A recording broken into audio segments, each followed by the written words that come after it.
बौद्ध ब्लॉक रे विकास धारा ओडिशा सारा कृषक संवाद द्वितीय दिवस रे जोगदेले कंटामाल विधायक। बौद्ध ब्लॉक परिसर रे विकास धारा ओडिशा सारा अभियान अधीन रे चलिथिबा ब्लॉक स्तरीय कृषक संवाद कार्यक्रम द्वितीय दिवस सफलतार सह संपन्न होईछि।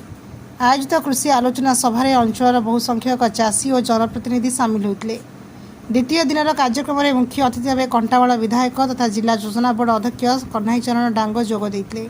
सम्मानित अतिथि भाव बौद्ध ब्लॉक अध्यक्ष प्रियदर्शी प्रतिश्रुत, जिला परिषद सभ्य इंजीनियर राकेश त्रिपाठी, वरिष्ठ चाषी नेता पूर्णचंद्र गाईगोरिया, बौद्ध गोष्ठी उन्नयन अधिकारी जुगल किशोर विश्वाल समेत अन्य विभाग अधिकारी उपस्थित थे। सभारे उपस्थित अन्य अतिथि आधुनिक प्रणाली में चाष जलसेचन सुविधा और कृषि भित्तिभूमि उन्नति संपर्क में निज निजर वक्तव्य रखिते।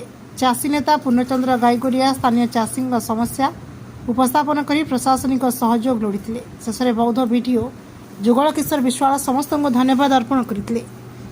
कार्यक्रम में कृषि विभाग अधिकारी कर्मचारी और शताधिक प्रगतिशील चाषी उपस्थित रही आलोचन सक्रिय अंशग्रहण करते।